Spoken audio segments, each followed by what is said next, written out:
Previously on your favorite episode. Now, that obviously stops after Benjamin Linus is done. Those pallets were just dropping into the ocean somewhere. Hello, and welcome to a brand new edition of Your Favorite Episode. I am your host, Jackie, and joining me is my partner and producer, Mickey. How's it going? Our guest today is Andy Young. Most recently, he cut Harley Quinn on HBO Max and is currently editing an animated Batman movie. But first, he's right here to talk with us about his favorite episode of television ever. What is it? Season 8, Episode 2 of The Simpsons. You only move twice. Y'all ready to get into it? Let's go. TV rots your brains. That's absurd. TV only softens the brain like a ripe banana. Television. Much of our future depends on the way we use this medium of communication.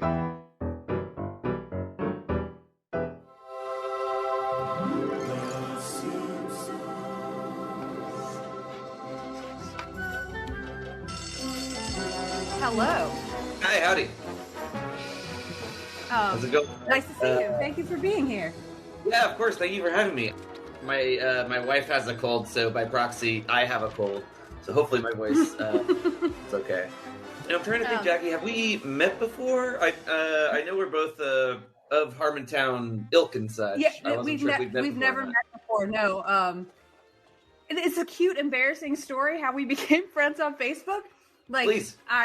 Harmontown. I watched the documentary, and there's the part where you interview them for the podcast, and at that part of the documentary, your little face lights up with like so much joy and excitement, and it's so pure and beautiful. And then one day I'm just like scrolling along Facebook, and you come up as a suggested friend, and I'm like, I recognize that face immediately, and I want to be friends with somebody like that.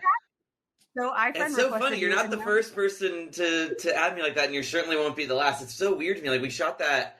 Next year will be 10 years when that tour was happening, and we shot that part of the doc, which is still so weird to me. And it's like I moved to LA a little bit after that, and it's like so many of my friends and comedians, still a lot of the people I hang out with, were from that Harmontown era. And I kind of fell off for a while, but then I went to the last show in December of 2019. It was like right before COVID. And I got to chat with Dan and Jeff a bit, and they were both like, our favorite scene of the movie is still yours. And I was like, I don't know. It's very sweet. I'll always be glad that I had that little moment. Yeah, I mean, it's genuinely how I felt, man. It's I don't know. I have a lot of stories about like shooting that night and everything. It was still very much like, well, I haven't watched it since like the night before the last Harmontown, but there's still a lot of like seeing that very green around the gills kind of kid who never thought they'd make movies, and then getting to be in a place where I am comfortable in making movies. It's been a beautiful full circle thing to get to see that kind of in the world, the rear view and everything. And I'm still so grateful for all the great friends that I've made through Harmontown. Yeah, it's really an amazing community. Like, I came to it late, and we only got to go see it once, and it was like October of 2020. Like right before the right show after ended. they announced they were ending. I was like, I have to go before they end, because it made up such a big part of my life once I discovered it. And it's just an amazing community, and I feel like you learn so much about like humanity and yourself just by listening to this little podcast that's just drunk people talking about nothing. And it's amazing. Yeah, anytime like when the movie came out, and like people, I've had family members that were like, I tried listening to that podcast. I'm not sure I get why you were so into this guy. And it's like, well, I don't know how to explain it. You can watch Community, maybe you'll get it from that, but it's like you kind of had to be in the room. And it was really, as you saw, like going to those shows, it's like hanging out with people afterwards, and just it's all the kids that weren't, that were kind of like on the outside of all the different communities in high school and stuff. It's a lot of that common ilk that I haven't really been able to find elsewhere in my life, which is just, it's a beautiful, I don't know if Dan intended that for Harmontown to be that, but it's really cool that was kind of a byproduct of it, you know? Yeah. No, I think autistic people are like soap bubbles, and we'll randomly float off all by ourselves, just sitting there until we see another soap bubble, and then it's this forever bond, like click, and then you have this Harmontown based community of autistic people that don't realize they're autistic. The moon one day. Yeah, exactly. It's still, I don't know. It's like Elon's not working on it anymore, so it's our time again.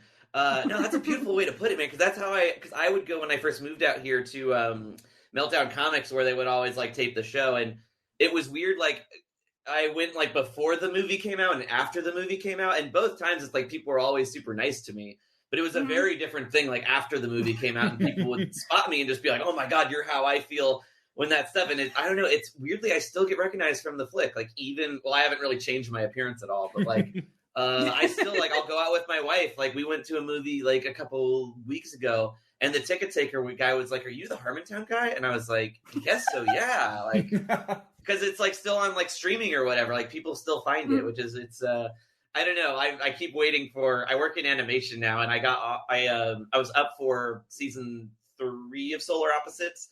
And I was worried when going into the interview, I was just like, "Oh, are they just going to play the clip and be like, are you going to be cool about working with Justin Roiland?" And I was like, "Yeah, man." Okay, so I'm autistic, so everything that I do is a little bit awkward. So I'm going to read this intro for you right now, and then I'm going to say another thing that our editor is going to have to edit in, and then we'll get started on the show proper. Well, as a fellow editor, I apologize to your editor. I'm ironically hard to edit. It's him. Yeah, okay. Well, I apologize in advance. As an editor, I'm probably not an easy person to edit, so I wish you luck. If he can edit me, he can edit anybody, I promise. Sure. Okay, hello, and welcome to a brand new edition of your favorite episode. I am your host, Jackie, and joining me is my partner and producer, Mickey. How's it going? Pretty good. Our guest today is Andy Young. Most recently, he cut Harley Quinn on HBO Max and is currently editing an animated Batman movie. But first, he's right here to talk with us about his favorite episode of television ever. What is it? Season 8, Episode 2 of The Simpsons. You only move twice. Y'all ready to get into it? Let's go. And now the theme song plays, right, Mickey? Yes. And now that was I say, a really good read. and now I have to pretend like I'm an act. I have to pretend that I'm somebody else. I cannot just be myself reading it. I have to be like an actor in a movie reading it. You crushed it, really. Like I was like, okay, we'll do like a couple, and then he's like, you just like fully like destroyed it. That was fantastic. This is the awkward part where I have to ad lib though. All right, so like in 2019, we started a journey of self-reflection, I guess, and coming to terms with things that were wrong with us socially, awkwardness and whatever. Jackie started seeing a therapist and came to the conclusion that she was autistic. A good friend of ours and previous guest, Ryan McDonald, had been suggesting to watch Community by Dan Harmon. So finally we broke down and watched it and instantly connected with it. And then Jackie started listening to the Harmontown podcast along with that, which then led her to watching the Harmontown documentary about making the podcast with Dan Harmon. And that led to her hearing the announcement that they were going to end it. We were at a comedy show, pulled up my phone and bought tickets to Harmontown, and then bought plane tickets and all this other stuff. Ended up going out to see I think it was the penultimate live. It was the one right around Halloween. Okay, yeah, because I was at the very last one, but I know there were like a couple before that as well. And they were like bringing out all the greatest hits of guests and stuff. Yeah, we tried to buy the tickets to the last one, but they were already sold out. So we kind of rewound, and then it was we kind of looked at multiple schedules, and it was Channel 101 and Harmontown on the same weekend, as well as the graveyard, Sinespia, showing Texas Chainsaw Massacre. Oh hell yeah! So it was like, I love Sinespia Scream. Awesome. In 3 days, it was like boom, boom, boom, 3 big events, and it was just we tore LA up and Solid in LA out trip. and done. I wanted to go to the last Harmontown show, but it was sold out, and I didn't want to like play any cards or whatever. I was like, oh, that's great. I'll let other people see it. But then I'm on that Harmontown Facebook group, and I think I'm telling this story right. Someone was just like, hey, I have an extra ticket if anybody wants it. And it's the one time I've ever played the card of like, hey, man, I'm in that movie. Is there any way that I know you don't know me? I'll buy you a drink and get me in. And he did. He was a really sweet guy. I'm crushed I cannot remember his name, but if you listen to this, dude, I'm eternally grateful for you letting me use my minute D-list celebrity once to get into the final Harmontown show. I just remembered that while you were telling that story. And again, watching the Harmontown thing, she saw you, and it was just there. Like we've connected with several people from that community. This is an amazing group of It never goes away. It's so funny. Like I still talk to a lot of my friends that I made through Harmontown, or like I'm still like I'll talk to Spencer every once and again. It's like it really, that group never really goes away, even when the show ends, you know. And there's something kind of really nice about that it's like it's never totally over, even if like new episodes aren't getting made. And I'll still go back and I'll listen to all my favorite bits of like I think the best one I ever saw live was Dan writing a Superman movie in real time. It's my absolute favorite. I'll still listen to it all the time. I mean, the shoe jokes are always the classic. Shoe jokes I watch at least once a month. Top 5 shoe jokes. If I want to introduce somebody to Harmontown that has no idea, I'm like, watch this, and if you laugh at it, keep listening, and if you don't laugh at it, goodbye. That's a great barometer. My other favorite is like when they're doing like the community thing and Rob Schraub's just getting real like, oh, fuck me, I want to die. And it's Jonah Ray's just like, where Mr. Yahoo, where the board meeting is. I don't know. I've just always loved like when they started getting into, because it's like, you know, Jeff is like an improv guy, obviously, and Dan is very much not. But I always loved when they had to like combine those two things, and just so much of the fun of that show is Dan just being put on the spot and whatever comes to mind first. It's like, and you hear it a lot in like those Rick and Morty songs of just like the way that he writes songs. It's like so much of that is in the little like raps and stuff that he would do on the show. And it's kind of cool to see that little like process and everything, you know? There was one year on Spotify where my number one song for the entire year was Flu Hatin' Rap from Rick and Morty. I'm a flu hater. I love Morty. Oh, that's a good one. Yeah, I was thinking, like, when you guys asked me to be on this show, I mean, I thought of all these different shows, and, like, because I knew you were a Harmontown person, I was like, maybe I should pick, like, Community or Rick and Morty or something Dan's done. But I just, like, I'm a ride or die, lifelong Simpsons fan, at least I'm kind of one of those picky first, like, 10 seasons kind of people. But I love The Simpsons so much. I think it is what has created a lot of comedic sensibilities for me and, like, a lot of people in my generation. It's like kind of this like shared second language that you end up having, especially like when I would go to like Harmontown shows, I could talk exclusively in Simpsons clips and have full conversations, you know? And there's something really beautiful about that. There's not a ton of shows that do that. Rick and Morty might eventually, Community kind of did, but that's something that's why I picked The Simpsons, I want to say, as opposed to something from our mutual appreciation of Harmon. It's kind of cool because we're recording with somebody else next weekend, and she picked an episode of The Simpsons from season 8 also. Season 8 is the golden era, man. Like, there were a bunch of ones in season 8 I was like, oh, I could do kind of any of these. It's like 8 and 9. What I like about The Simpsons, it's like it's the longest running sitcom, so it can be very traditional, but my favorite ones are when they completely rip everything apart and they make it like a weird, like, vignette episode, or when they do something like the one we're going to talk about where they completely remove the Simpsons from Springfield and put them into this like seemingly normal, but then it just gets crazier and crazier and crazier situation. And that's so much of what they did, because like the guy who wrote this episode and a bunch of the ones in season 8, John Swartzwelder, that's kind of what he did. Like he wrote a bunch of like the classic ones that we all like know by heart, but then he's also written so many of just the insane bananas one of just like, oh, let's just have Bart work at a brothel for, you know, like the whole episode. That's the guy. Is he? I know one of the writers is like a recluse. He's the one that's a recluse, right? That's John Swartzwelder. He's very like every once in a while he'll pop up and do a thing, and he's like an author now. Like I've read a bunch of his books, and they're really good. They're like these weird kind of like hard detective novels, but they're like very Zucker Brothers goofy. It's like a machine gun of jokes. Like every 2 lines there's a punchline, and it's all hilarious. And it's like great to see John Swartzwelder like completely removed from having to deal with like networks or other writers or any of that other bullshit, and just like being very 100% his aesthetic and style, because you feel a lot of that like curmudgeon-y bitterness throughout a lot of the show, but also kind of that insane irreverent wackiness of just like throwing away the rules on like the biggest American institution on television and just being like, let's just like put them in this like crazy James Bond-esque scenario without him knowing it. It's just, I don't know. That's so much of what I love about The Simpsons and a lot of the kind of stuff that I like to work on, you know? Yeah, and Simpsons has become the institution now that they have, and like the new writers that are coming in have to subvert the subversion of the subvert. Like it's now like multiple generations of The Simpsons has subverted television, and then they had to subvert that and kind of play it a completely different way without playing it straight, and then like building on and just new twists, because now the people that have watched The Simpsons all these years know all the twists, and like because they've raised up TV writers for generations now. Yeah, because the people who grew up watching The Simpsons are now writing The Simpsons. That's why, like, if we had done this a month ago, I would have been like, yeah, The Simpsons is like sucked pretty much anything after season 13. But like, I loved the new Treehouse of Horror was dope because they did this like Death Note parody that was amazing. But also, there's an episode that's called Lisa the Boy Scout. And it's kind of like what I'm talking about with like this Hank Scorpio one, where it's like we're starting on this like, oh, it's they're going to be in a Boy Scouts and they're going to have a rivalry. And then all of a sudden it just gets torn apart. And it's like a version of Anonymous is there. And they're like, we're going to leak the worst possible Simpsons clips unless Fox gives us $1 million or whatever. And then it kind of becomes like a new 22 short stories about Springfield. But it's like, I think why it was. I love that one. Great.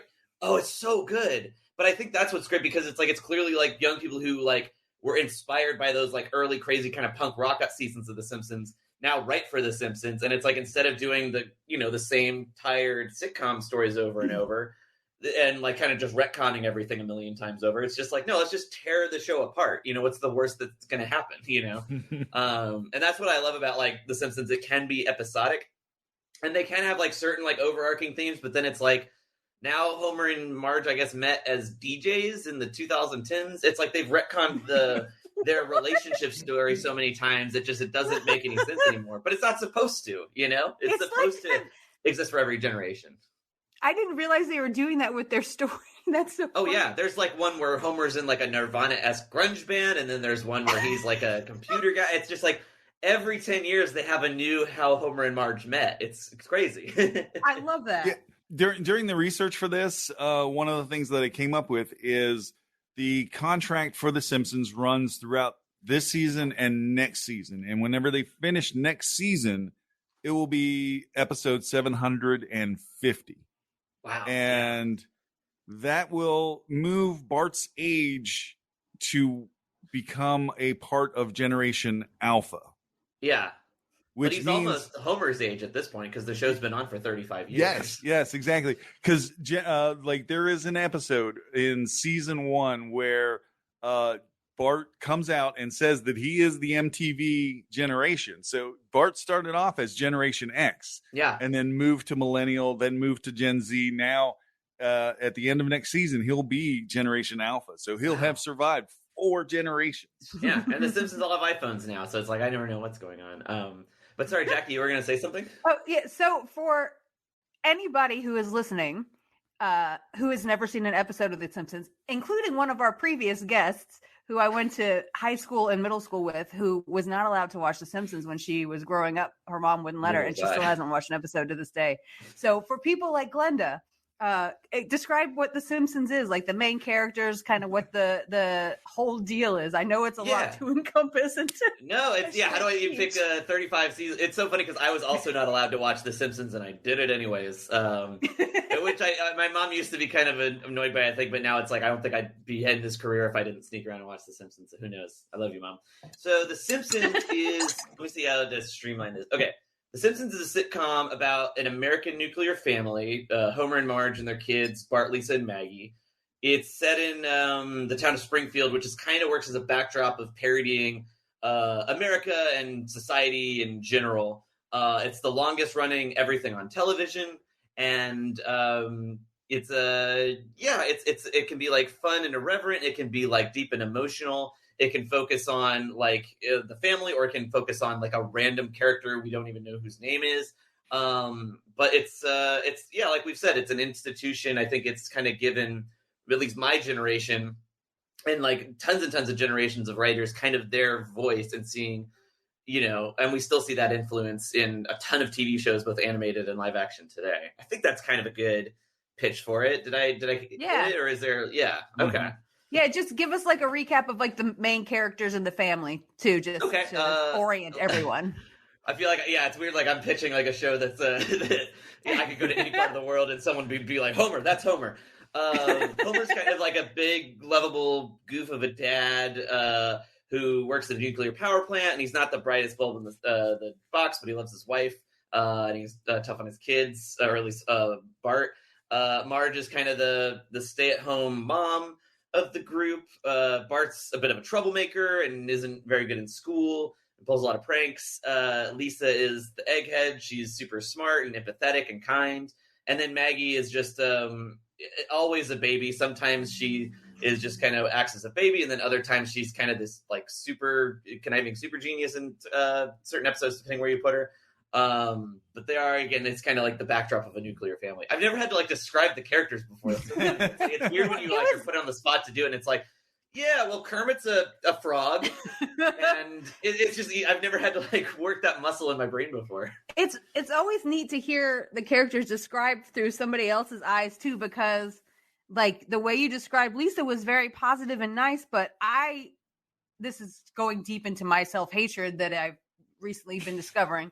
Sure. Like I always related to Lisa, so when I would describe Lisa, I would be like, she's a dork, and like all of the negative things about her. But just hearing you describe the positive things about her was like, okay, maybe it's not bad being a Lisa. Yeah, I could have been like, Bart's cool, he likes to skateboard. That's the thing I like about The Simpsons, where it's like at every age I feel like I identify with a different character. Like obviously when I was a kid, I was like Bart, and then it's like there's sometimes where I feel like Homer or Flanders or anything, but I think more often than not, I feel like I'm Lisa. Like I'm a very methodical person. I wouldn't say I'm intelligent, but I'm very like a curious person. I'm very empathetic, and I'm often the voice of reason in a room surrounded by loudmouths. I think Lisa's like the best character. Like her and Marge are like my two favorite characters on the show the older I get, because they're also low-key kind of the funniest. Like so many of Marge's lines, like Grandpa's amazing as well. I love doing his like his ramblings, like give me 5 beats for a nickel, you'd say. Just all that kind of he can just say anything.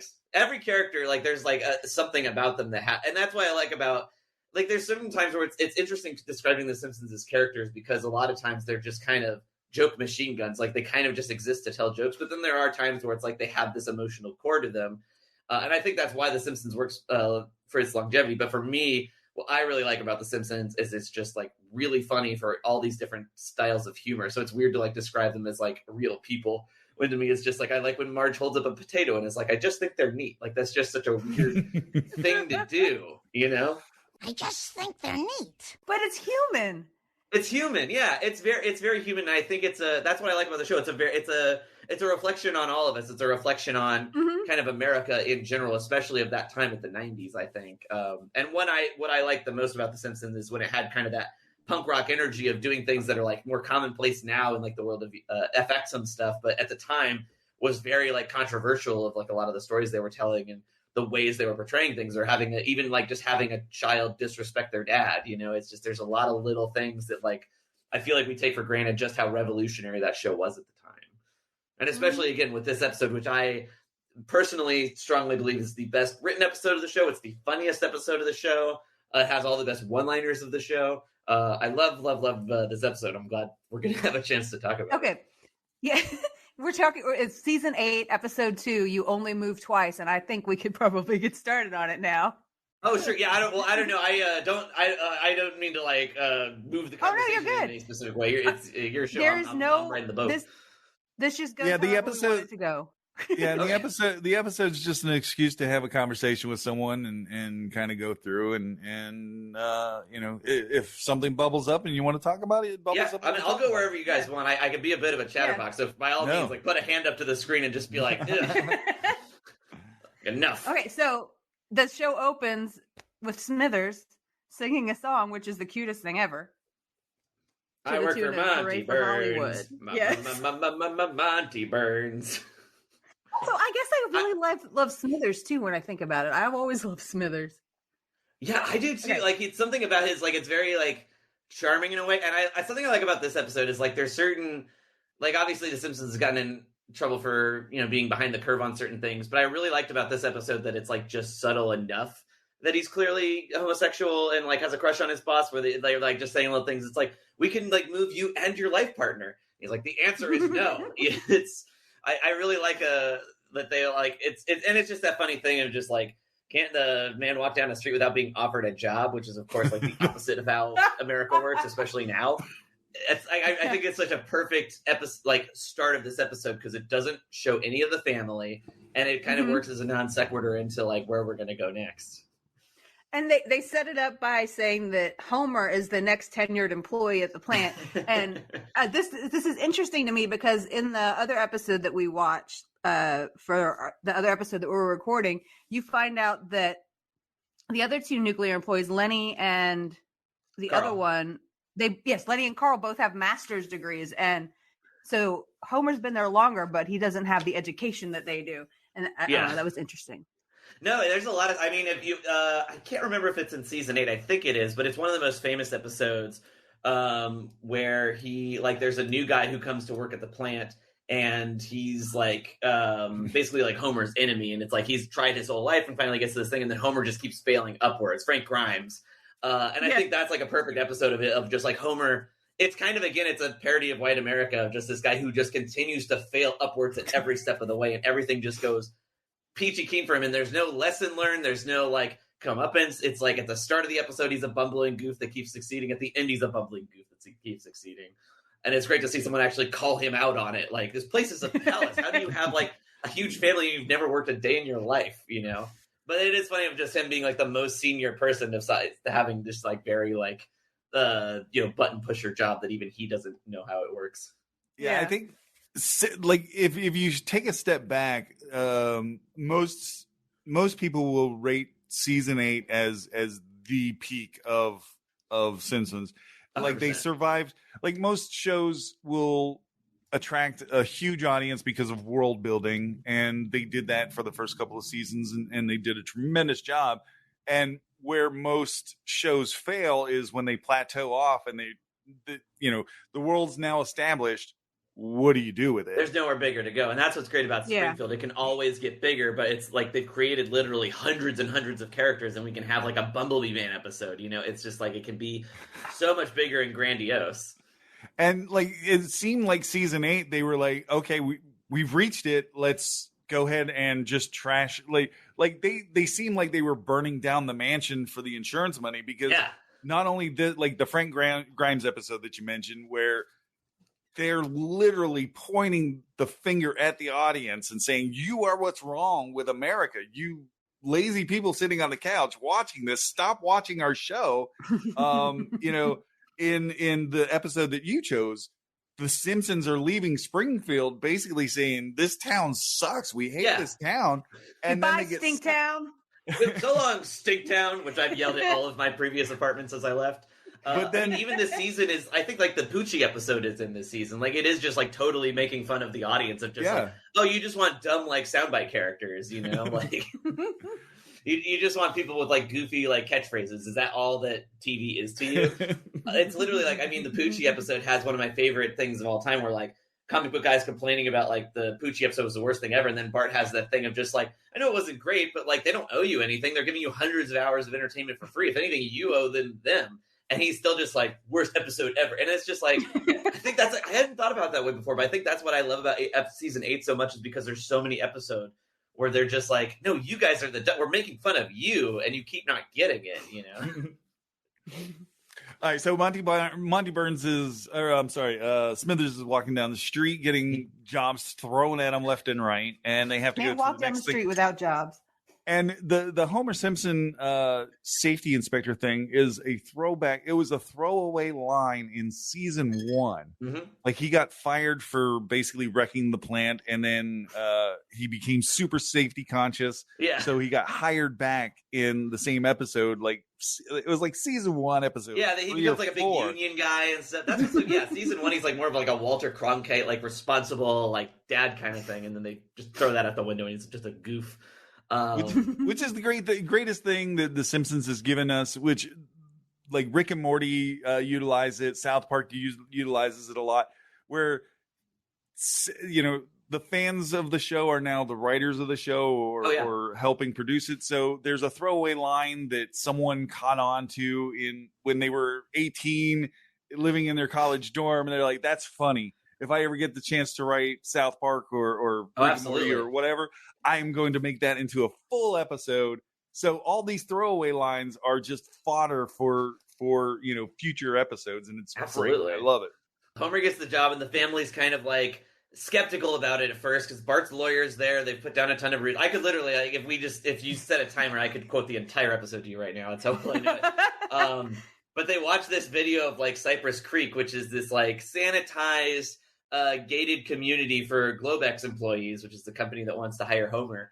And it literally shows like the transformation or the gentrification, I suppose, of this like super rundown town to like putting up like coffee shops and book stands and replacing like homeless people with mailboxes. Again, kind of making fun of like just that gentrification thing. And they finally decide like, yeah, there's nothing for us here. Let's just rip the show apart and, you know, just completely move into another location and just throw. Was this the first time that a whole episode had been not based in Springfield? Like, I meant to do this research and I forgot to. No, they've definitely like traveled around. I mean, The Simpsons there was like a running joke of like the Simpsons are going to Africa, the Simpsons are going to Alaska. There's definitely they've done like vacations episodes and stuff, but this is the first time to my memory where they were just like, we're just going to throw Springfield away and never go back. Like we're in this like completely new place now. Okay.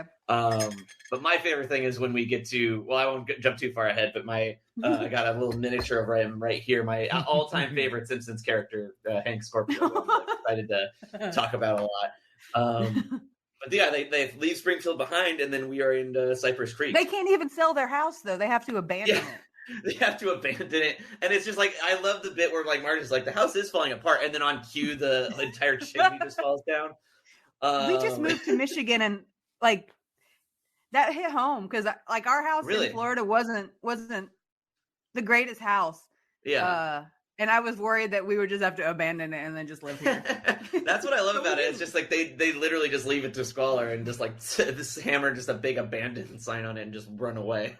It does show the brilliance of the writing staff to be like from the get-go. They're like, hey, this is a loop that we're going to have to close. So let's go ahead and instead of selling the house, they're just going to abandon it because, you know, we need that for the end. You know, we need them to be able to move back in at the end. So that's a great way to put it because it's like, yeah, it is like kind of they're abandoning Springfield, and it's like, oh well, you can always come back because that's the beauty of the show, which the show's again made fun of like a number of times where they're just like, oh, everything's gonna like. There's an episode in I think season 5 where Homer and Flanders become friends, and the whole episode, Lisa and Bart are just like, wait, how come this isn't resetting? It's really weird that they're still friends, and then finally at the very last second.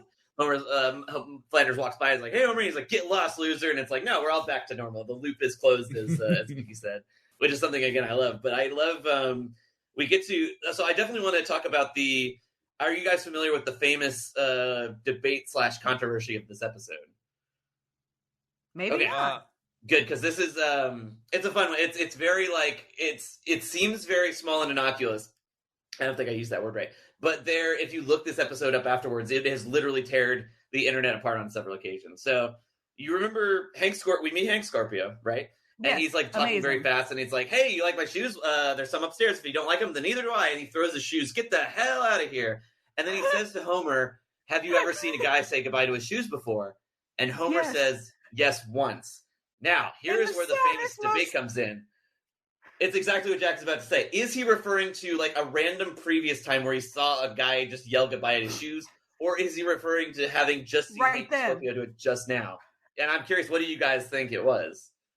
I always thought it was an earlier one, but I can see it both ways. I can't. I'm very hardcore about this.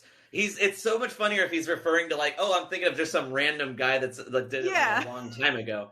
And, well, Mickey, what do you think? Do you think that he's, like, saying it just having seen Hank Scorpio do it? Or is he saying it like, oh, yeah, like a long time ago I saw a guy yell goodbye at his shoes? See, the Homer character, I can see him just be like, yeah, you just threw away your shoes. I can see that from that character. Yeah. But I can also see it from him like, yeah, it's happened. You guys are because a lot everything more, has happened nice to Homer than Simpson. I'm very like I have my flag in the dirt. Me and my roommates would have like drunken arguments about this for hours. Of just like I'm telling you, and so a little bit of context for this. The writers on the show agree with me. They think that it's he's saying goodbye to a shoe a long time ago. But a thing I really like about this episode is like Hank Scorpio, who's played by Albert Brooks, he improvised pretty much all of his dialogue. It's something he was really good at and did like all the time on the show and even in the movie. But so then Dan Castellaneta, who played Homer, also improvised a ton of the episode, and he improvised that line. So while the writers think that it's a long time ago, the guy who plays Homer and essentially wrote the line says it's having just seen Hank Scorpio throwing it. So it's a very, again, you guys got to look this up online afterwards because it is torn families apart how big and crazy this small little line is and it can be interpreted in any way, which is beautiful, but it's just like people feel really strongly of like they meant this. It's like it's how biblical wars are started. I read that with Albert Brooks's improvising, like Dan Castanella would like plan lines for the lines that Albert Brooks improvised, and then when they went to record again, Albert Brooks would say something completely different, so the lines that Dan Castanella had planned were useless. That's fantastic. I didn't know that. That's really amazing because it's. I mean, there's like 5 or 6 like Hank Scorpio, Homer Simpson scenes, and there's some of my like all-time favorites. Like there's like a trust fall, and then he like falls down, and it's like, oh, I'm sorry, that was because a phone call came in.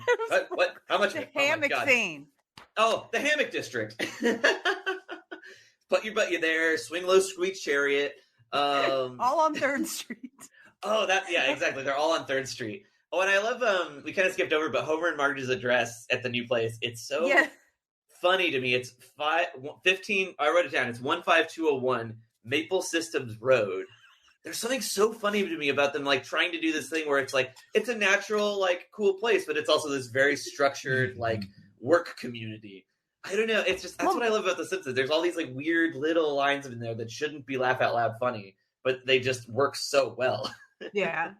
Mickey, you grew up in kind of like a planned work, like you didn't have one of the workers' houses, but in your town that you grew up in Georgia, wasn't it like a workers' community similar to this? Yeah. Originally, it was a subsidy of Johnson & Johnson, and they bought a bunch of land and then built a village. Really? It was all like solid brick houses and stuff like that. So everything looked similar, very coordinated, I guess is the best word. I kind of grew up in a similar town. It was called Sugarland, and not everybody, I mean, most people worked in oil and gas, but it was like very like any store you went to all looked exactly the same. All the houses looked exactly the same. Like it's like that opening shot in like Blue Velvet or like Scissorhands. Like you go over the neighborhood and it's like every house is identical. Like that's kind of what Sugarland is. It's like I loved living there, but it's a big bubble, you know, and it's just it's you start like, because I grew up in New Orleans and where it's just like all this architecture is like very historic and every street looks completely different than the last one you saw. Mm-hmm. And then all of a sudden it's just you're doing that tracking shot of every house looking exactly the same. Every nuclear family just standing out and waving and stuff. Yeah, it was weird because like it was a failed like they tried to merge capitalism and communism where it's like all the workers have houses, right? And as long as you work for the company, you have the house. And then it's like, well, what if I don't want to work for you anymore? Exactly. Then it gets a little sticky, I imagine. Yeah. So basically they had to put some laws in place and basically separated the company and the community. So now it's just random houses out there. But there was a time when they were trying to do that vertical integration of like, we own all. You know? Yeah. I just remembered that I didn't even touch on one of my favorite scenes from this episode, which was the entire town of Springfield saying goodbye to the Simpsons. And the reason I like this so much is I don't think this is something that would be as easy to do with a live action show, because think of like all of the different shots you would have to set up and all of that, but they could do it with the animation because it was just voices, and that was really cool to me. Absolutely. And two people in the booth.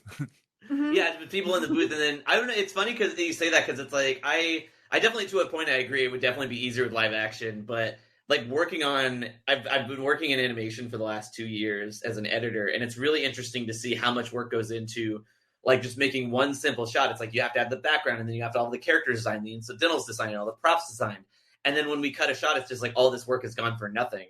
But it's like, it's The Simpsons, so I imagine they're still reusing, like, backgrounds and stuff like that. Yeah. But it is, like, there is still, like, even when I found, like, when I was editing Harley Quinn, like, I would pitch, like, what I thought would be a really simple fix, and then it would just be this laundry list of, like, no, we'd have to do this, and then this thing would have to, like, be able to do this, and you can't use this type of character for this. We'd have to, like, do, like, a quarter turn, and it's just, like, it's so much more complicated. Oh, wow. You know? But I don't know, there's something really fun about getting to see how things work. It's given me a lot of appreciation for like some of the things they've been able to do on The Simpsons.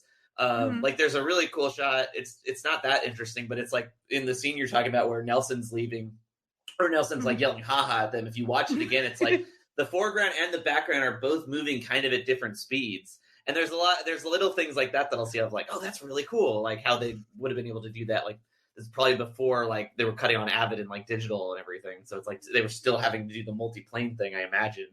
Or maybe not. Maybe I'm just talking out of my butt. But I love that scene because it gives us our history of like all the characters like catchphrases and like how this show really is just like all of these different incidentals that have been like super important and then not at all important like a week later, you know. And there's a lot of layers and stuff that goes into movies, magazine covers. Like I saw this weird video on YouTube about art. It's special art that's made for Lego boxes, and like there's artists that spits it, like basically if you look at it, it's nothing, but it makes the entire box pop. It like the background, like a Lego Batmobile, they have to make some sort of cave, but enough that it doesn't draw your attention, but you notice that it's there, and you would really notice if it wasn't there. You gotta like sell the product in those little things to really make it like visually. I've never thought about that before, but it's like, with all those like Harry Potter Legos, Star Wars Legos, all that kind of stuff. It's like you have to still make the box look like compelling and interesting. It can't just be like a picture of the model, you know? So and it's like every aspect of art has some sort of, even like, that's why even like bad movies I watch, I'm just like, well, it's still really hard to make, you know? You gotta appreciate that kind of stuff of it. Even a bad movie is an accomplishment. Exactly. That's a great way to put it. That's what, I think everybody in Hollywood should put that sign on above their desk. It's just like, even bad ones are tough to make, you know? It's like a yearbook. It's sometimes you don't get all the credit for doing all the work, but you spelled a bunch of people's names wrong. We made like a little 5-minute movie with our stuffed animals for Channel 101. Oh, word. It wasn't great. It was hard, and it was an accomplishment. Yeah, no, I mean, like, I got my start. Like, I think a big reason, going back to Harmontown, people, when they watched the Harmontown doc, they assumed it was because I was a big fan of Community, which I was, but it was really because I was a big fan of this show that Harmon and Schraub did called Acceptable TV, which was basically like a televised version of Channel 101. It only ran for like a couple episodes, but I still remember all of the sometimes you had it and sometimes you don't. I mean, I met like who's gonna train me actor at a bar once, and I yelled at him. I was like, "Who's gonna train?" And he was like, 15 years ago. How do you know that? But that show really, like, that kind of led me to Channel 101, and then that led me to like Derek Comedy and Lonely Island, and then that led me to like making movies with my friends. So it's like, I don't think I would have this career if it wasn't for discovering like Channel 101 and stuff. So I think when people ask me like, was you really that excited to meet Dan? It's like, yeah, he made me want to make movies, and it's like he made it all seem tangible, you know, which I think is what I haven't seen the movie in a long time, but I think that's the question that I ask him in it. But it's like, that's something I've always really liked about the stuff that Dan does. It just, he makes doing this for a living seem like something that you could do. And even if you don't get successful and paid, you still get to do it. And it's so fun to like just make something with your friends. And there's something really beautiful about that, for lack of a better term, that community that you build through that, you know? So that's why I'll always be thankful to Harmon and the whole like of Channel 101 and all that stuff for sure. And that's awesome that you guys made stuff for it. That's really cool. We were even on an episode of Rejectee Therapy. Oh, there you go. That's awesome. They were brutal. Well, I mean, that's the thing of it. It's a pretty cutthroat thing to actually get onto. I haven't done it a ton since, because by the time I moved out here, I was busy working on other stuff. But it's like anytime I've gone, it's like, it's like, and I think that's what you need. You need an audience to be like really nice and sometimes really mean. But honest. It's like if you still keep making stuff anyways, it's worth it. Okay, so they're 15201 Maple Systems Road, and Homer's new boss comes over and throws his shoes out. Yeah, which I think I've made very clear my standing on this famous debate. And I don't know, I feel stronger about this than like certain people's like political preferences. I don't know why it's like such a big deal to me, because it wasn't like, and I like my roommates and I would fight about it all the time in college, and then I started seeing more and more people online really debate to the point where they got like people who worked on the show into it. I don't know. I haven't really seen that a lot in other types of TV shows, that not at least on that small of a scale, like something of like who's your favorite like Star Trek captain or something, that I get. But it's just when it's something of just like, what does this one little line mean? Like, to see so many people have such like vastly different opinions about is just fascinating to me, about the human condition. Yeah. And we can all just interpret television in a completely different way, you know? I'm reading my notes, and was Homer's job title really Chief Motivator? Yeah. That's the other thing. It's like they went to like a nuclear power plant and he's kind of working in nuclear power, but he's just like motivated. Oh, and that's another thing I like about this episode, where it's getting into his like lifelong dream of owning the Dallas Cowboys, which has never come up in any other episode. Yeah, no, he's just like there to kind of like motivate guys, and it's all just like a device to get to have him and Hank Scorpio do bits together. But I love when he's like with his like team, and it's like, are you working hard? Yes, sir. Can you work harder? Oh yeah, absolutely. And it's like for the first time he's good at his job. Having gone through different levels at a company, like I started off at the low-level technician job, and eventually found myself as a supervisor, and then ended up in management and stuff. And one of the things that is wrong with America is basically taking years of experience as valuable experience. Like we would get resumes of, oh, here this guy's worked in the industry for 30 years. He must know what he's doing. And it's like, no, he's a guy that's been in the business for 30 years handing people tools. Right. Yeah. And stuff. But 30 years in the business doesn't mean he is the top guy. And Homer's 10 years at, Homer being the second most senior guy at the company doesn't equate to any kind of expertise at all. And like in most of America, nobody seems to notice or care that he's like clearly unqualified for this job. He still has it anyways, and he kind of thrives at it in a way. He's good at like helping with what my favorite aspect of this show is that he's, unbeknownst to him, working for a James Bond supervillain, which is not like set up at any other point, and he never realizes that even despite walking through like literal like fights and minefields and like tackling a James Bond, a surrogate, like it. I don't know. I'm just I love that part, that kind of aspect of the episode where he's like so oblivious to everything around him that it's like this entire like James Bond plot is going on, and he's just like scratching his butt in the background. Even going so far as to cursing the government for slamming a small businessman. Yeah, a small business. Looking at Hank Scorpio as a villain, like versus Monty Burns, like I think they're pretty equal. I think the only thing missing out for Monty is he doesn't have like a doomsday weapon. Like that's the only thing that makes Hank Scorpio a worse villain, I think. I think so. I think it's like the flamethrower, but it's also like I think like Hank Scorpio is so much of a chat. Like it's the opposite. The thing about like Burns, and I've never had to think about this before, but like Burns is very like curmudgeon-y, and he doesn't like trust anyone or want to like be around anyone. Like Hank Scorpio, meanwhile, is like trying to be like Homer's best friend, and Burns can't even remember Homer's name. Like it's a weird, like they are like very similar, but it's almost like an inverse, like a yin and yang of this someone who's like over talkative and really wants to connect with you. Versus the person who just forgets your name and like pushes a button to drop you into a box or release said hounds. But that is like, I've often heard from a lot of people that like Mr. Burns is the best character to write for, because you can kind of, again, like go to this, like he could be born in like the 1800s, his social security number is 2. It's like you can really go into, or no, his social security number is 3. Had to correct that for the Simpsons fans listening. But it is like, it's like Homer does just keep working for like the most evil people on earth, which I guess all of us kind of end up doing in this like multi-billion conglomerate world that we all are forced to live in. I think my favorite of the 3 family member storylines is Bart, because of, oh my gosh. Here's the thing. Okay. So here, I'll let you explain it, and then I will do my, I would love to hear your explanation and your pitch on it. Oh, so Bart goes to school, and the school is more advanced than the Springfield school. So they put him in a remedial class because he can't read cursive. And Bart trying to read cursive is the single funniest moment of that show to me. 2 Wyndham and Jolly words.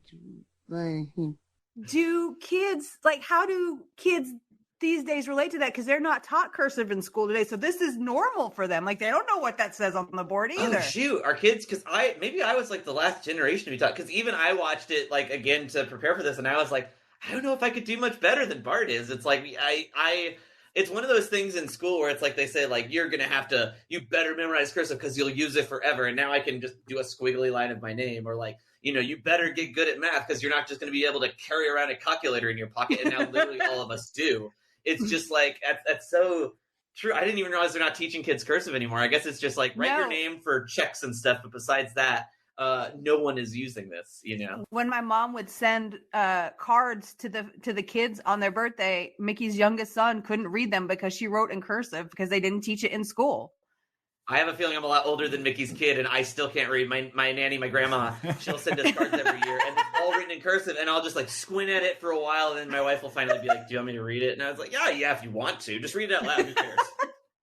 Yeah, I have a older son that's 5 years older than his younger brother, and the difference between the two of them going through school was, for the oldest one, we're buying piles of notebooks and pens and paper and pencils and all this other stuff. The youngest one, we just had to sign a piece of paper saying we would return the laptop at the end of the year. Oh, wow. So like everything, no school books. They were all on the computer.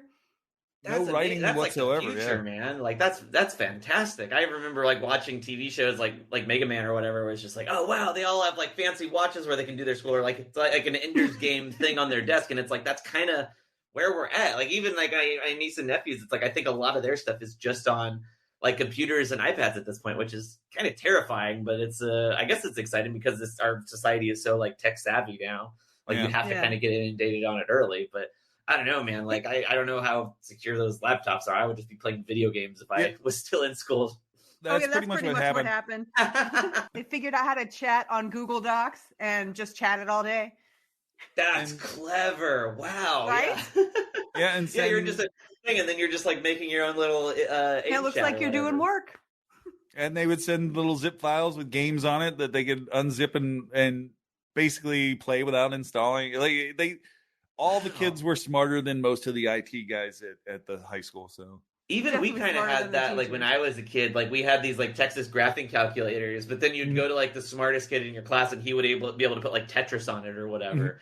And that was like, that was like the whole thing. It's like you'd look like you were like typing in a thing and then you're just playing like Snake or something. And it's like, this is the only thing I used graphing calculators for was to remember the formulas, because there was no way I could remember them. I had to save them in my calculator. Yeah, and now I don't know any. I mean, I don't know. My brother's an engineer, so he'd probably be a better person of saying like, "Oh yeah, like I know these things and I use it for this and that." But for me, it was like, nope, I used it to make little stickmen. I don't know. I remember I got in trouble a lot in school because I would either be like in the hallways making movies with my friends or just like doodling in my notebooks and stuff. And I once had a teacher like keep me after class that just like, you're not just going to be able to like work with cartoons for your life. You're going to have to like get like a job and like you learn these skills. And then at the time I was like, yeah, I guess. But now it's just like, that's all I do. I work in cartoons, you know. All I do is make movies. That's the entire way I've made my living. I've never once had to do algebra to like cut a scene, you know. Do you use? I'm not saying like kids should stay in school. It's just slacking off and making art works for me. I don't know if it would work for everybody. I honestly wish I would have focused more on art than school. Yeah, I mean, I don't know. In hindsight, I'm like, I don't know. I wanted to go to music school my whole time I was in high school, and by the time I got in, I was like, oh shoot, I don't want to do this anymore, and I didn't learn any actual skills while I was here. I guess I'm just gonna have to be an art person forever. Yeah, I work on flight simulators, and they are over the course of my career, I've seen them engineering out the need for the technicians to know anything. Basically, if that light comes on, call the manufacturer and they'll send a replacement. Where before, we used to have to know algebra and trigonometry and math and equations and all that other stuff to try to figure stuff out. But now it's basically, if it works, leave it alone. If it doesn't work, pull it out and send it. No, I actually don't like that. That's terrifying to me. I hate it because I'm an artist. It's like if I make a bad episode, no one cares. If a plain guy is like, oh man, how do I fix this thing? I guess I click this button and ask someone. I don't know. That's kind of terrifying to me. That's awesome. You work on flight simulators? That's amazing. Yep. That's such a cool gig, man. That's it's fun. I mean, I'm jealous of you, so it's a mutual respect. No, I could ask you. So, are you making like the game program that they're working on, or are you making like the simulated like console, for lack of a better term, or like what is like the type of thing that you're doing on the simulator? We have a full size cockpit with real. I work on a 777 Boeing 777. So it's got that's all like the kind of like the ones that like most like airlines fly or whatever. Yeah, I work for a shipping company. Oh, I see. Okay. And so it's got the full, like the real, like we if one of ours breaks, we go get one from the plain inventory and then put it in. And then it's got a hydraulic motion base with 6 legs, so that the base will move around. And then it's got a 220 degree horizontal visual screen. Okay. So it's a giant bowl, and then they took a Mylar film, and then they suck it with air vacuum to create like a curved screen, and then the projectors will basically go onto a screen that is reflected into the Mylar, so you get basically a very immersive experience of flying. That's incredible. Do you guys ever program like really tough ones, like the Sully Hudson River thing, or like the having to fly upside down in flight? Or is it like they're like how involved are these like flight simulators? Okay, in the movie, they do the testing in a flight simulator. Yeah. Basically, those are the flight simulators. That's what they actually do. Because I remember, in the clerk case and stuff, like they actually like kept trying it over and over again and kept getting different results. Sorry, this has nothing to do with The Simpsons. No, it's fine. Honestly, when I go to parties now, I gravitate to anybody who doesn't work in the film industry. It's just like, I want to hear about literally anything else. That's such a cool gig, I like hearing about things that I don't experience every day. I love going out and learning new things about new people, and it's the best. 100%. No, Mickey, that's a cool career, man. That's fantastic. Oh, man. Your like take your kid to work days must be so dope. It's like, oh, you guys want to play like a real video game, and then you'd like get into putting that cockpit. Yep, actually, my oldest worked with me for a few years, and now he's at Universal hiring people to be actors. That's amazing. Oh, yes. Cool, man. So is he out here or is he in Florida? He's out in Orlando, yeah. Oh, right on, man. That's awesome. Yeah, I have friends that work at like Disney World and the Orlando one in Florida in different capacities. That's so cool. Yeah, one of his. I love Universal in Florida. I do too. Because of the Simpsons world, because it's like I think it's better than the one out here. My favorite thing to do at Universal in Orlando is to take people to Moe's to have their very first flaming Moe. It's my favorite. Yeah, but it's just like it's like a little thing of like Fanta orange juice with like a dry ice cube. It's still cool. It's fun. Yeah. It's fun. They had like an actual Duff beer though last time I went. Yes. And it was like a really good beer. I don't know. Yeah, the someone Duff will probably is good. be like it was just Bud Light or something. But I was like, no. There's I used to have a beer podcast, so I know this. There is a brewery in Melbourne. A brewery in Melbourne, Florida, that makes the beer for Universal, and it's a really good brewery. So it's really good beer. It's not just like they make the Duff. Wow. Mm-hmm. That's amazing. Yeah, no, I love the. I still have I have like my little Krusty Burger flag from like when I went. I've got like a big like corkboard up here of stuff. My favorite possession I had to get was a Bort license plate for the famous Itchy and Scratchy Land episode where he's like Bort, and then it's just like come along now, Bort. Is you talking to me? No, my son is also named. I could talk about Simpsons forever. And I should. It makes me so angry that they don't do Treehouse of Horror at the Simpsons Land in Universal. Like, why? It seems like that would be tailor-made for it. Because they have, like, the Simpsons ride is basically, it's like a 4D kind of thing. I don't understand, like, why it's not like a Disney thing where it's like, you know, they kind of make it a Nightmare on Before Christmas thing or whatever. It's like, why they don't do, like, a spookified version? Because, like, you know, a 1/23rd of all Simpsons episode are Treehouse of Horrors. Or 1/33rd. Yeah, because it's like one every season, so it's like at least like one episode per season is a Treehouse of Horror episode. It's like season 8 opened with Treehouse of Terror. Oh, that's right. I every Halloween I always like go back through and watch them all, and it's like there's a lot of the new ones that are pretty good, but I think season 8 was like the election one, which I always love. The one where it's like the aliens take over. I voted for Kodos, all that stuff. Okay. But then also the weird thing of just like, Bart has like an evil twin, or does he? Spoiler alert. But no, yeah, like for You Only Move Twice, the whole family, and this is why I like this episode, not just because it's like super wacky and irreverent, but it's like also there's an emotional core to it. While Homer is kind of achieving his dream and loving this thing, the rest of the family is miserable. Like Marge can't do housework the way she wants to, I guess. Lisa is like completely allergic to everything. Maggie's is very brief, but I like that she's just trapped in a little swing-a-majig and just cannot reach the button. She's so But Marge is definitely my favorite, where it's just like everybody wins and stuff, or My favorite, which my buddy and I do this all the time. It's the thing where he's like sat, and then like the kid next to him is like patting him on the back, and it's like and then he like slaps him, and the teacher's like, Warren. Yeah, that's the kid that starts fire. And a circle of paper. It's just like, I don't know. There's that, like, fun that kind of kills me every time she tells him to get out a circle of paper. I laugh so hard. I don't know why it's so funny, but it is. Yeah, I there's a lot of, again, like I talk in Simpsons quotes a lot, so I like to talk to my wife. Like she's like, oh, we're supposed to do this, and I like to be. Sounds to me like somebody's got a case of the sposed. It's like little lines from like there's so many lines like that throughout the whole episode, where it's like, oh, I got to do this, and I'm like, well, then tell them to go, stay with me, we'll go bowling. Just a lot of little stuff where it's just like that's such a throwaway line. Yeah, I mean that's the whole episode is full of very weirdly quotable lines. My favorite Hank Scorpio thing, which comes from like the improv thing, is where it's like Homer's like, hey, do you have any like sugar? And he like just reaches into his pocket and pulls out, and it's like a very subtle sexual innuendo, but he's like, do you want any cream? And Homer's like, ew, no.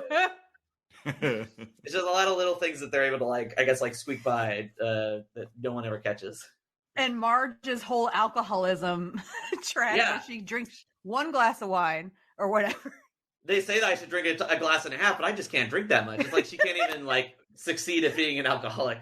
But I love, like, and again, it's as an editor, I always appreciate, so much of what we do is about sound, and that's score and sound effects and stuff. But I love that cue where it's like Marge is like defeated, and she just takes a sip of wine, and then it goes dun dun dun dun. It's like so big and crazy for like how small this moment is, and like this whole episode is filled with like great things like that. Well, that's probably how it felt to her, though, was like that big moment. Yeah, and that's, again, it's like, I think you feel that emotional core of the episode where like Homer has to decide, like, do I want to stay at this job where I'm thriving and I'm respected and I'm making money, or do I want to do what's best for my family? And he chooses his family. And there's something really beautiful about that, where people forget, like, it is like it's a machine gun of jokes, but it's a sitcom, and it's like things do kind of revert at the end, and it's not like it always has to be like schmaltzy music and I learned something today, but it's like he makes the right choice for his him and his life partner, for his family. And that's another thing I like about the episode. Like, no matter how crazy and weird and different it is compared to like the rest of the show, it still has the heart that The Simpsons has throughout their whole run, and that's something really beautiful that I like that this show manages to still nail despite all the wackiness, Speaking of Marge, it did, for me personally, it brought up one of my favorite songs is Flagpole Sitta by Harvey Danger. And one of the lines that I gravitate towards is, if you're bored, then you're boring. And if you look at it in the grand scheme of things over 30 years, Marge has had some exciting moments and stuff, but overall, she's kind of a boring person. She's a very small life. Yeah, it's a very small life, and she's a quietly tragic character. I always think of the episode where it's like Homer, Marge, and Lisa are all out doing other stuff, and she's like so lonely that she's like watching Maggie sleep, and then she like pinches her to wake Maggie up, and she's crying, and then it's like, oh, I have something to fix, and it's like, it's such a weird, like, it's not weird, it's like a small, like, human kind of like tragic moment in this like very hilarious show. And there's so many little things of like Marge of just being like, placed into the stereotypical sitcom mom aspects. My wife and I were really into this show. Kevin can go Kevin can go F himself. Yeah. Where they really get into like the dynamics of like what it is to be like a sitcom wife or mom, and then you're just kind of like the punching bag or the the nag or whatever, and it's like Marge is kind of that, and for sometimes it's like super fun, like just like I just think they're neat potatoes, but then there's other times where it's just like really sad, and it's like she's a great mom, she really cares about her kids and she wants what's best for them. Like I always think of that. There's an early episode where Lisa's just like, it's crazy. This was one of the early episodes. I'm sure you guys have seen it and talked about it, but there's one where Lisa's just depressed. She's like, I can't do it. I'm just too sad. And Marge is like, at first is like, just put on a smile and pretend to be happy.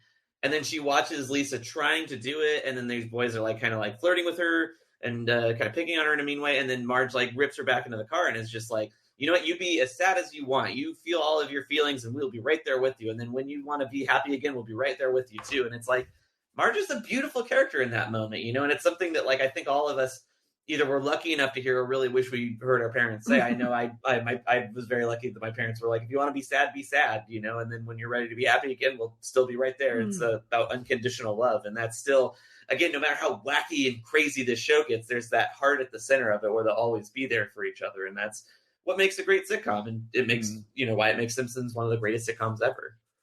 I read this Reddit post when I was researching for this episode that this guy went on this rant about how angry it made him that Homer went back to Springfield. Like, he was so mad. He was like, it's none of their problems were that bad. They should have just stayed there where Homer was successful at his career. And I was like, man, I'm sad for that dude. Like, where all of it's like, who wants to tell him? Wow. That's really good. Did you read the comments? Whereas everybody just like, what's wrong with you? Or pretty much everybody was like, I mean, have you had allergies? They pretty much suck. I just want to say I work on this show called Harley Quinn, or I worked on this show called Harley Quinn. I don't know if y'all are familiar with the show. Oh yeah. But we have like a similar thing in like end of season 2 and season 3. And if you're not familiar, you'll stop me because it's a big spoiler. No, go ahead. But Harley and Ivy, like they end up together, and Poison Ivy was supposed to be with Kite Man, and then they break up. And there's a lot of people that I'll see in Reddit of just like, oh, Kite Man got screwed, or oh, like Kite Man really got dirty. Ivy was like total bitch. And it's just like, no, it's like sometimes people aren't meant to be together. Like they were not a good fit for each other. They were so clearly not. And that's something I loved about one of my episodes this season was where we introduced like Kite Man's girlfriend. And then Kite Man has one of my favorite lines of the whole show. It's not funny, but he's just like, like Ivy dumped you. Yeah, now I'm with Lisa and she rules. Things are working out for Kite Man. And things are working out for you. And it's like, I wish a lot of the fans, well, maybe they'll see it and hopefully like it, but it's just like, yeah, sometimes people aren't meant to be together, but it's really weird when like fans like try to say like, oh, they should have done this thing. And it's like, well, you don't get a vote, you know? It's not your call to say like what was right for this character. Does that guy realize how that would have completely changed the trajectory of the show? Like, yeah, completely. Yeah, and it's again like they were a toxic couple. It's it's like Joker and Harley were obviously a very toxic couple, but I think like if anything, Poison Ivy and Kite Man were kind of more toxic. Like Kite Man, without knowing it, kind of kept trying to fit Ivy into this box, and Ivy just kept going along with it because she felt like that's just what you do, and she didn't want to like address these other feelings she had. And it's like I really am happy with how season 3 turned out because it's like you're never worried about like, oh, are they going to break up or whatever. It's just like, no, it's a show about like two people who love each other, that have come from like toxic backgrounds or toxic relationships, trying to come together and unconditionally love each other despite their very clear differences of these two characters. But I don't know, it's just like I don't mean to take it to the stuff I've worked on. It's just like that. I've read a lot of those Reddit threads that are similar about Harley, and it's just like as someone who works on the show, I'm just like I feel like you need to like have a look in the mirror if that's what you think about these characters. I don't know. Maybe I'm going to get in a lot of trouble when this comes out. But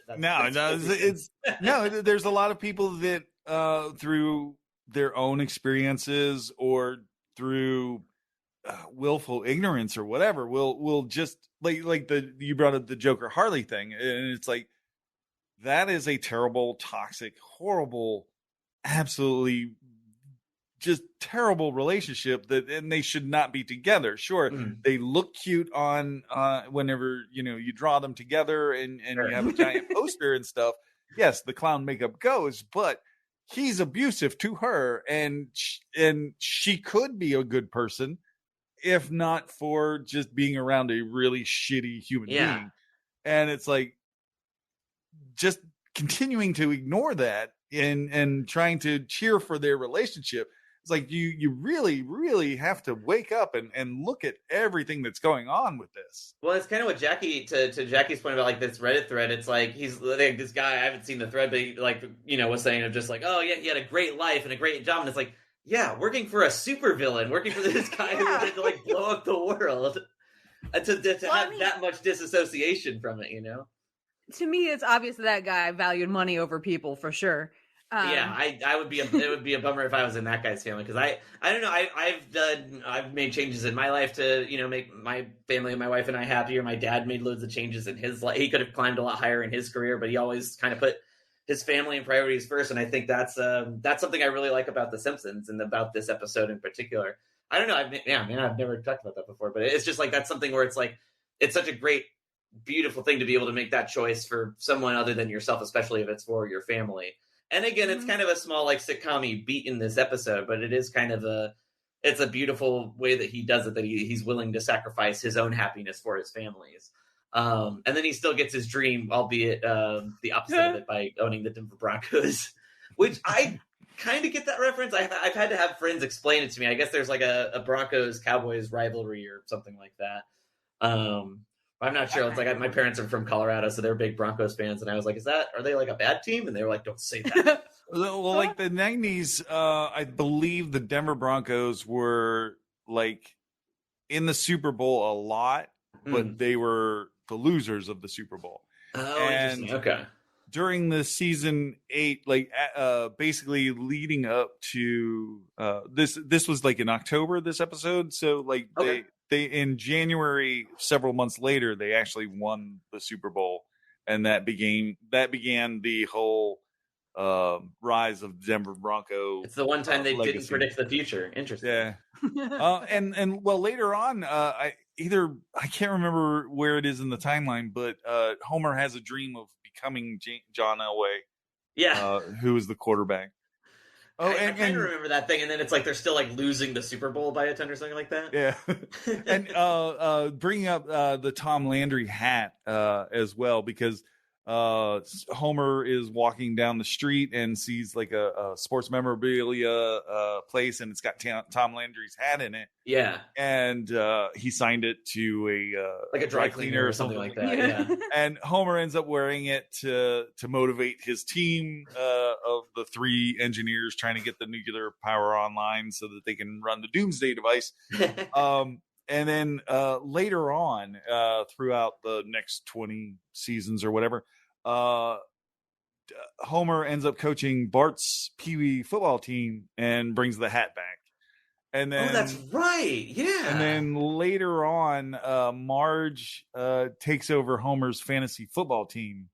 And while she's starting to make the picks, she puts on the hat so that to help her out make the correct fantasy football picks. I haven't seen that one, but that is like, because there is like, for all the times that the Simpsons resets itself, there's a lot of times where you'll get to look in the closets in their basements and you'll see like B Sharp's records or whatever. It's like you still like, there is like this like long history that they're kind of wink nudging at, even like long after. It's like, well, how could he have been in a barbershop and like a grunge band and a DJ? But I don't know. It's kind of like with shows like that, it's like it's supposed to be episodic. It's supposed to exist for every new generation.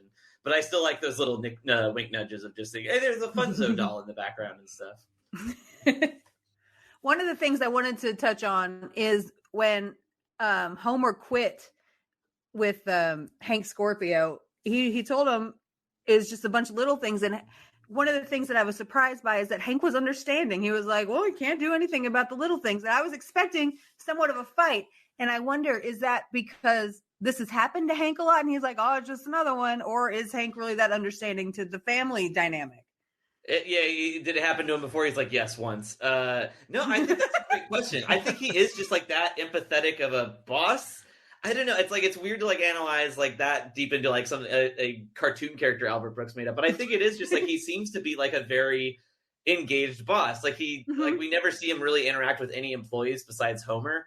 But it's like he's very like grateful to him of just like, you know, stopping the James Bond guy, or just like very welcoming to him and just being like, you can call me Hank, and welcoming him at his door. I think like, despite being a supervillain, like Hank Scorpio seems to be like a great boss. Like he's very like understanding of his employees' needs, even when it doesn't benefit him.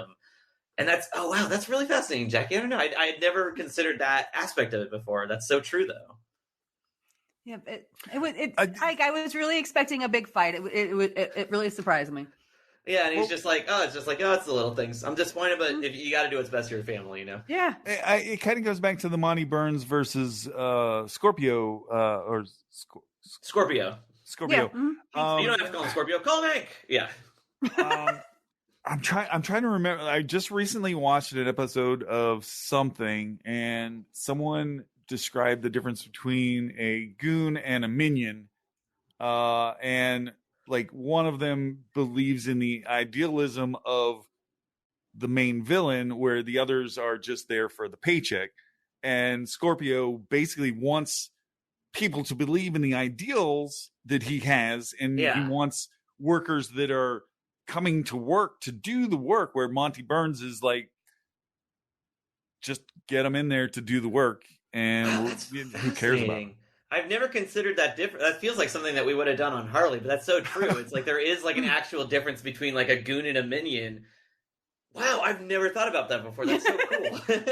That's a great observation, Mickey. Totally not mine. I wish I could remember what show we just watched it on. Yeah, tell me if you remember, because I'm like, that's such an interesting argument that I've thought about a lot, but I've never like expressed. I'm trying to remember too, because we haven't watched much together. Was it The Rock? The Young Rock? It might have been interesting. Yeah, it feels like something that would be on one of those like Venture Brothers, Rick and Morty type shows. But text me if you guys remember it for sure. Okay. I'll check it out. Okay, so they all moved back home, and that was it. Auto squatting, and then the Broncos are hanging out, and then we end with like a great. Did you guys watch the credits of it? Yes. There's a great like James Bond style song, like Scorpio. Yeah, I read that they tried to get Shirley Bassey to sing it, but she wouldn't do it. Oh my gosh! Oh, and then the very last thing we see is a newspaper headline saying that Hank Scorpio has managed to seize the U.S. East Coast. Yeah, he's fucking taking over. Thing. And again, they don't even notice it. It's just like, oh, it's back to normal. Yeah. Oh my gosh. Yeah, I could talk about Scorpio as well. Matter of fact, I didn't even get in my coat. There's just so many like great little or like there's even the bit where it's like they're walking on a treadmill and then it pans out and they're walking on a treadmill and then they step up and then they're like moving on a treadmill thing. It's just like so brilliant. It's a great show. Great episode. I'm so glad I never get opportunities to just like talk about The Simpsons. If I spoke for 80 minutes about The Simpsons to my wife, like she would move into a different house. So it's nice to have this outlet to get all my Simpsons dorkiness out.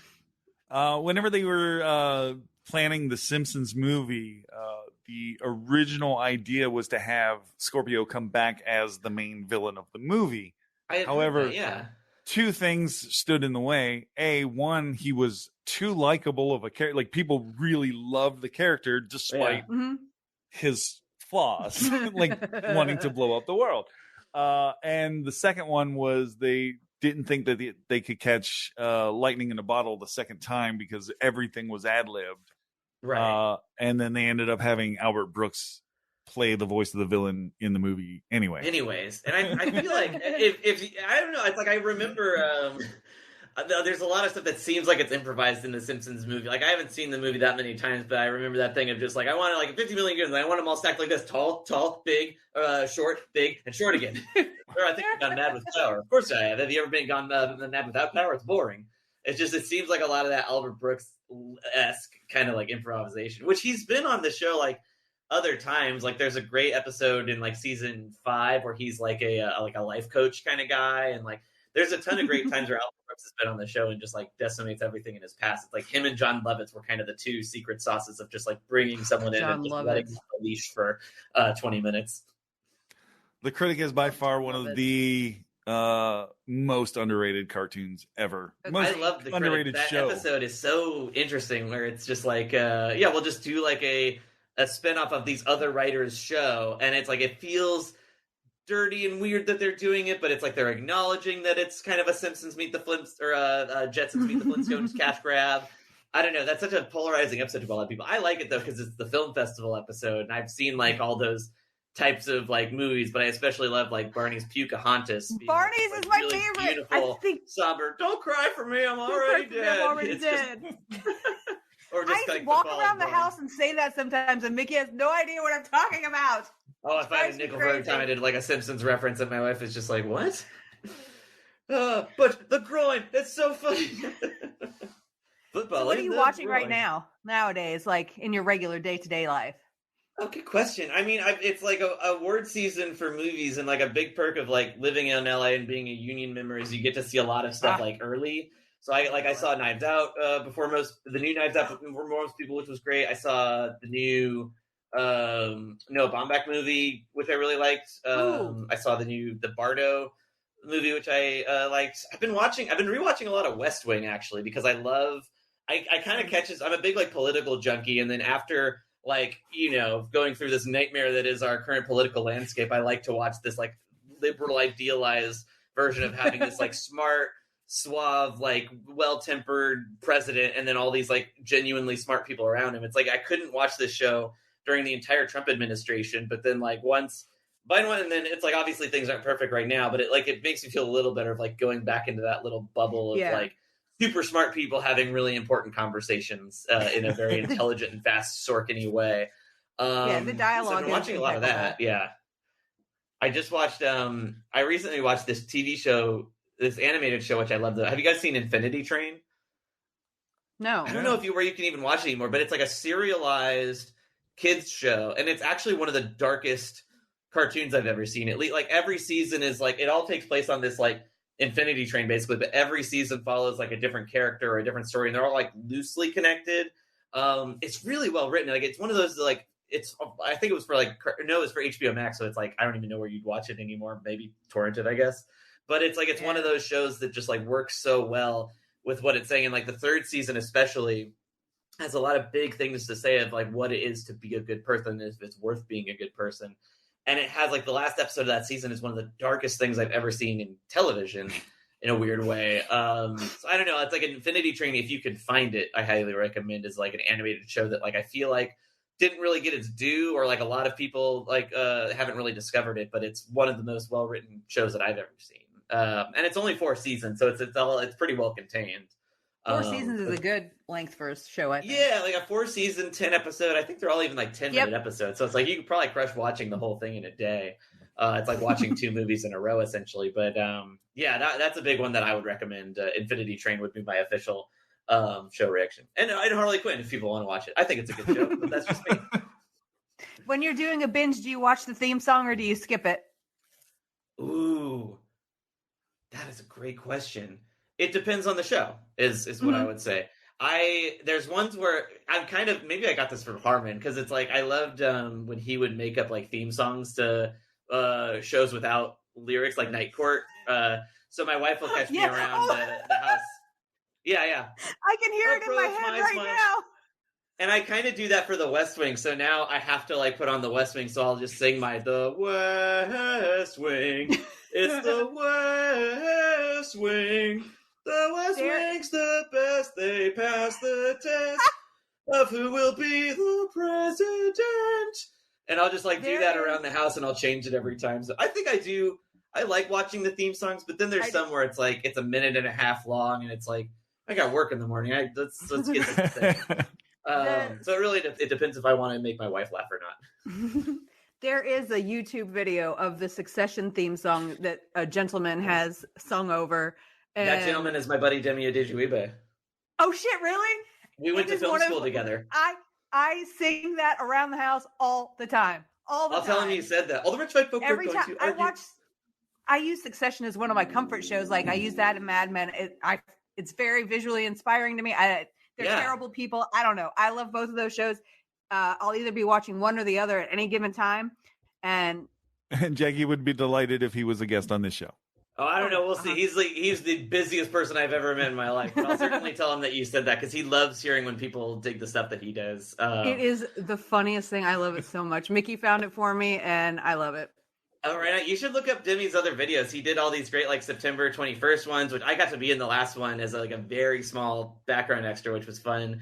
But he's a genius. I got to cut a short. It hasn't come out yet, but I got to cut a short that he directed that I'm really proud of. And no, Demi's amazing. He's one of those guys where it's like we went to film school together, and we both kind of came up on the same type of like Saturday night NBC. You know, like we would kind of. I have a lot of memories of going over to his dorm to watch like The Office, Community, Parks and Rec kind of runs, and then he's written since for like The Good Place and all these other great shows. And I think he even. Well, I don't know. I shouldn't say too much of what he's working on. I don't know what else. But no, Demi is the best if you ever get to meet him. He is hands down one of the nicest, sweetest people I have met in this industry. And it's always a relief to see people who are like genuinely nice and cool, stay nice and cool no matter how successful they get. Mm-hmm. And yeah, Demi's great. And I love that video. It's, please let him know that he's forever changed the Succession theme song for me.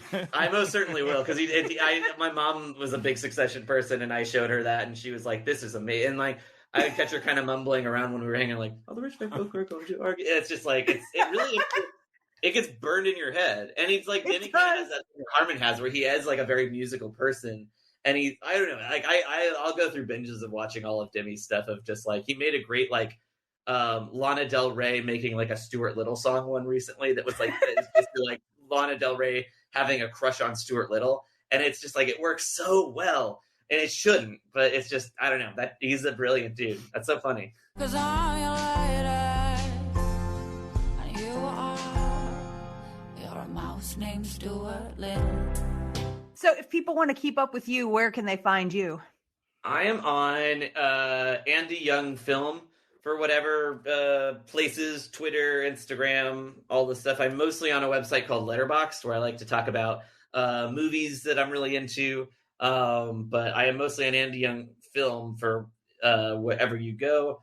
Harley Quinn season 3 is on HBO Max. I hope you'll check it out. And I'm currently cutting a animated Batman movie called Merry Little Batman, which hopefully people will get to see next year, but we'll see what happens. Everything's kind of weird right now. All right. Well, this is how I never know how to end a show. People know that. This is the awkwardest part of the show. They're all awkward. Well, thank you so much for having me, Jackie and Mickey. It's always Thank you for being on the show. It was great. Armenians. Yes. All right. Bye. Get the hell out of here. Yes, thank you so much, and we appreciate the work that you've done in the past and the work that you're currently doing, and we look forward to seeing more of your work all over the place. Thanks, guys. Have a great day, and thank you for sharing your love of The Simpsons with us, and thank you for sharing your love of Harmon and everything that entails. Anytime. So long, Stinktown.